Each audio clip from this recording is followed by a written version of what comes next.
how to delete all posts on Facebook.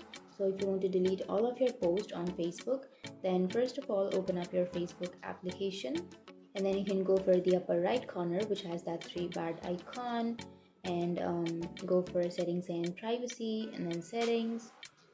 And here if you scroll down, activity log, you can simply go for activity log, and then go for public post.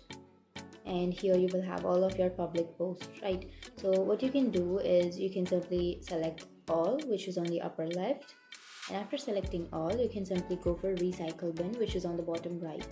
And after tapping on recycle bin, if you don't recover that images or that photos within 30 days, then your photos will be automatically deleted.